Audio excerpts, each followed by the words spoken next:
اللي قدامكم ده على الشاشه يا جماعه اسمه سوندر بيتشاي، السي او او الرئيس التنفيذي لشركه جوجل. كان عنده لقاء مع صحيفه بلومبرج وسالوه السؤال ده: هل هيتم استبدال مهندسين البرمجيات بالذكاء الصناعي؟ قبل ما اقول لكم رده واللي هو بالمناسبه مهم جدا، خليني الاول اسالكم سؤال تاني: اشمعنى سوندر بيتشاي هو اللي بيتعمل معاه اللقاء ده؟ ليه الصحيفه ما عملتش اللقاء مع مؤسسين جوجل لاري بيج وسيرجي برين؟ اشمعنى سوندر بيتشاي هو اللي بتلاقيه متصدر مشهد جوجل دايما في اللقاءات والمؤتمرات الصحفيه والمؤتمرات التكنولوجيه وغيرها، كانه مؤسس شركه جوجل؟ السؤال ده اجابته هتخلينا نشرح يعني ايه رئيس تنفيذي اصلا، او يعني ايه سي او. واللي اكيد معظمكم شفتوا الكلمه اللي من 3 حروف دي قبل كده وشفتوا زيها كتير، زي سي اف او وسي او وسي ام او وسي تي او وسي بي او، الالقاب كتير عموما. بس خلينا نركز النهارده مع السي او اللي اختصارا ليه شيف اكزيكتيف اوفيسر او الرئيس التنفيذي. هنعرف ايه هو دوره في الشركه واهميته وليه هو اللي بيصدر المشهد دايما، وازاي انت ممكن تبقى رئيس تنفيذي في يوم من الايام باذن الله. فلو اول مره تشوفني انا ده حسن، وما تنساش تشترك في القناه وتفعل زر الجرس عشان يجيلك كل جديد. يلا بينا. قبل ما اشرح لكم يعني ايه رئيس تنفيذي، ضروري الاول ناخد فكره عن الهيكل التنظيمي الخاص بالشركه، وده عباره عن ترتيب الموظفين داخل اي شركه، خصوصا لو شركه كبيره. وخلينا هنا ناخد جوجل كمثال طول الحلقه عشان نفهم فكره الرئيس التنفيذي، ونفهم ليه اصلا الشركات العملاقه بتحتاج لرئيس تنفيذي. اي شركه في العالم ليها مؤسسين. في حالة جوجل ففي عندنا زي ما قلنا لاري بيج وسيرجي برين. تحت المؤسسين لازم وضروري يبقى في حاجة اسمها بورد اوف دايركتورز او مجلس الإدارة. مجلس الإدارة احيانا بيضم المؤسسين المساهمين في الشركة، واحيانا بيتم اختيار مجلس الإدارة من ناس موثوقة جوه الشركة او ناس موثوقة وذات كفاءة من الخارج. في حالة جوجل فمجلس الإدارة بيضم اعضاء من داخل جوجل بالاضافة للمؤسسين، وتحت مجلس الإدارة يبقى في موضوع حلقتنا النهارده وهو الرئيس التنفيذي. في حالة جوجل هو سوندر بيتشاي، وتحت سوندر بيتشاي مجموعة من المديرين التنفيذيين لأقسام الشركة التانية زي الحسابات والدعاية والإعلان وقسم التطوير التكنولوجي وغيره. وتحت المديرين التنفيذيين بقية الموظفين. هنلاحظ في الهيكل ده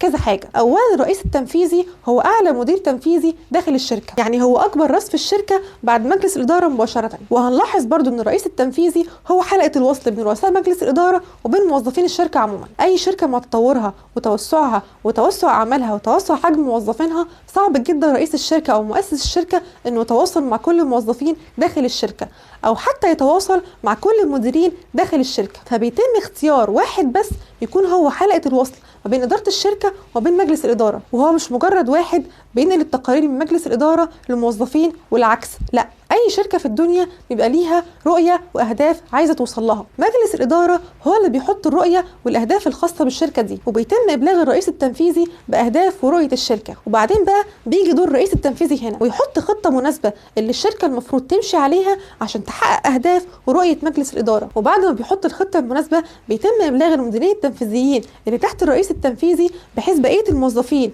وكل الشركة يشتغلوا على تحقيق الأهداف دي. فهو دوره إنه يحط الخطة ويشرف على تنفيذها مع بقية موظفين الشركة، وياخد القرارات اللازمة اللي تخلي الخطة والأهداف دي تتحقق. وبعدين ينقل التقارير اللازمة ويناقش مع مجلس الإدارة التقدم اللي تم بخصوص تنفيذ رؤية وأهداف الشركة، وهل الخطة اللي حطها الرئيس التنفيذي نجحت فعلا في تحقيق الأهداف المطلوبة ولا محتاجة تعديل، ولا بسبب الخطة دي مثلا حصل مشكلة ولازم تتحل. وبياخد منهم الفيدباك ويرجع يعيد اللفة من الأول. ومن أهم أدوار الرئيس التنفيذي لأي شركة إنه بيكون الوجه الإعلامي للشركة. عشان كده دايما هتلاقي سوندر بيتشاي هو المتصدر في جميع اللقاءات والمؤتمرات الصحفية والتكنولوجية، وبيوضح الإعلام تقدم إنجازات جوجل في مجالات معينة زي مجال الذكاء الاصطناعي مثلا، زي مثلا إطلاق مولد الذكاء الصناعي جيميناي. وهو المسؤول برضو عن الرد قدام الإعلام لو في أي مشكلة واجهت الشركة، لأن هو المسؤول عن المنظومة بالكامل. هيجي واحد يسأل سؤال منطقي جدا: المفروض إن الشركات الكبيرة ليها فروع في كل حتة في العالم، هل في رئيس تنفيذي لكل فرع؟ هقول لك الرئيس التنفيذي هو واحد بس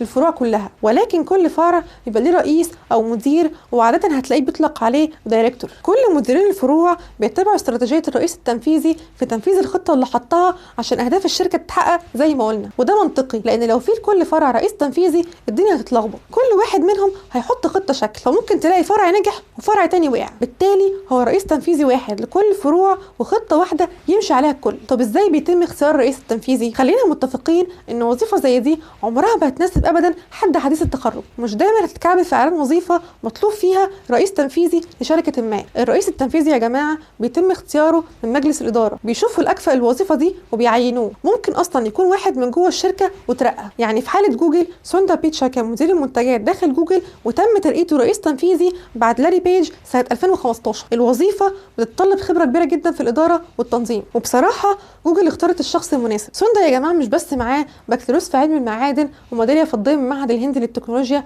وماجستير في الهندسه وعلوم المواد من جامعه ستانفورد، هو كمان معاه ماجستير اداره الاعمال MBA من جامعه بنسلفانيا. يعني من الاخر مجمع خبره الهندسه اللازمه لطبيعه شغل جوجل وخبره اداره الاعمال اللي تؤهله يدير المنصب ده بتنظيم واحترافيه. لو بصيت على متطلبات الوظيفه دي عاده هيقول لك لازم يكون معاه بكالوريوس اداره اعمال او بكالوريوس تجاره، لانه بيحتاج يشرف على الامور الماليه ولازم يكون عنده مهاره اداره الاعمال والتنظيم. بس لو بصيت على الرؤساء التنفيذيين لشركات التكنولوجيا العملاقه هتلاقيهم في الاغلب مهندسين. خلي بالك انا مش بقلل من حد وبرفع من حد، اللي اقصد اقوله انها وظيفه ملهاش كتالوج او كليه معينه، انت بتنمي عندك مهارات متعدده داخل الشركه اللي انت بتشتغل فيها وبتترقى بالسلم الوظيفي بالتدريج لغايه ما ممكن توصل في يوم من الايام باذن الله وتبقى رئيس تنفيذي لشركه معينه. وملحوظه كده على جنب، الرئيس التنفيذي ممكن يكون صاحب الشركه عادي جدا. هتقولي ده في الشركات الصغيره، هقول لك لا مش شرط. ستيف جوبز فضل الرئيس التنفيذي لشركه ابل لغايه قبل ما تحصل له مشاكل صحيه سنه 2011، وده مش معناه هنا ان ابل ما كانش ليها هيكل شبيه بهيكل جوجل، كان في مجلس اداره برضه وهكذا. هو في النهايه زي ما قلنا حلقه وصل بين مجلس الاداره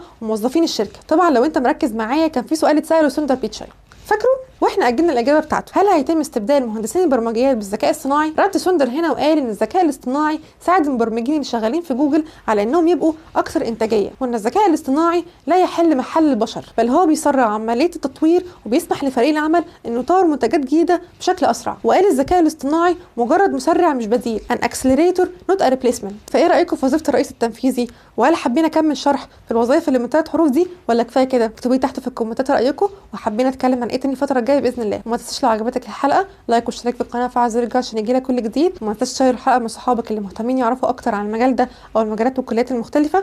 اشوفك باذن الله في حلقات جديده. السلام عليكم.